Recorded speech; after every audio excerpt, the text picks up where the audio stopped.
Kotari öljynvaihto tossa. Tätä öljyä kannattaa käyttää Castrolli 10W40 on primaa.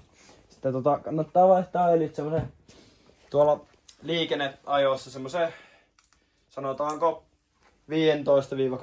15-20 tunnin välein. Että jos on nyt vähän tiheemmin, niin kyllä se nyt 2-5 tuntiin menee. Niin tämmöstäkin tarvii. Se menee sitten tänne. Sitten tarvii 13 millisen hylsy. Sitten nää. Sitten Joo, siis tää avataan. Tää on 13 millisellä lenkillä, niin sen avaa. Noin.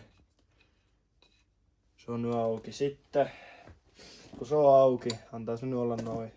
Sitä ei vielä piottaa kokonaan. Niin. Joo, niin sitten kun sä haluat öljyt ottaa pois, niin sun pitää tää ruuvi tässä avata. Täällä on semmonen ruuvi tässä vaihepolikimen vieressä. Näkeekö? Joo, niin se pitää avata. Sekin on tolla 13 kiinni, jos muista oikein. Joo, se on kiinni. Sitten kun sen avaa, no on yleensä aika kiinni, niin sitten pitäisi alkaa pikkuhiljaa. Tulee öljyä. Nyt tulee sitä. Nyt tohon noin. Toi nyt tulee tommosena. Sitten voi tonne voi ottaa kokonaan pois. Tää nyt ei tarvi. Niin. Joo, tässä noin voi vähän pyörääkin kallistaa, niin saa öljyt helpommin tulee pois, kun kääntää vähän pyörää.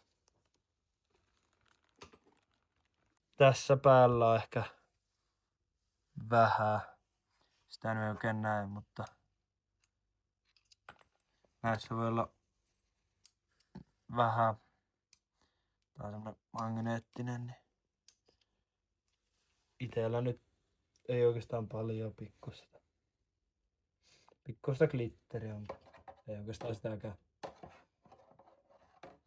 Ja niin. Sitten kun on nyt kattonut, niin kannattaa yleensä nämä kupariprikat vaihtaa. Teillä nyt ei ole uutta tähän, niin en nyt vaiha, mutta yleensä tuo kannattaa vaihtaa uuteen. Ja joo, sit kun on kaikki öljyt ottanut, niin laittaa kiinni. Sitä ei kannata jättää auki, tai voi sitten kun laittaa öljyä, niin voi tulla jotain ylimääräistä lattialle. Tähän nyt kannattaa laittaa hyvin kireelle. Ei vuoda. Mutta ei sitten millään apinankaan raivolla kannata laittaa kiinni. Tää nyt ainakin vaikuttaisi oleva kireellä kiinni. Se ei vuoda. Sitten öljyt. Joo, mulla on nyt vähän paskekele, mutta niin kuin sanoin tosin, 10W40 on ihan hyvää tämmöiseen koneeseen. Itse käyttänyt aina ja toiminut hyvin. Joo, tuon vaikka tonne. Niin. Noin. Ja sitä sitten laitetaan semmonen 750 milliä tonne. Täällä on niinku litran purkki, niin johonkin tuohon niinku 250 milliä jättää. Niin about erolla, niin tänne näin kun otettiin täältä aikaisemmin se juttu pois, niin tänne näin kaataa.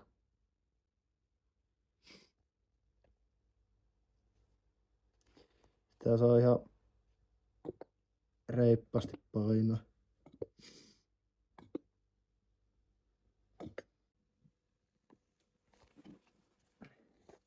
Ja joo, nyt se on about siinä viivalla, niin se on hyvä. Laittaa nyt nopea vielä tommosen pikku huikaa sinne, niin joo, se nyt siihen viivalle.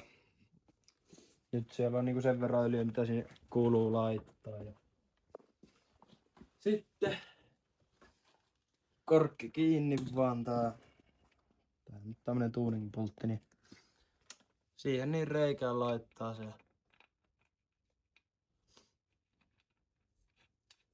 Laittaakaa käsiin.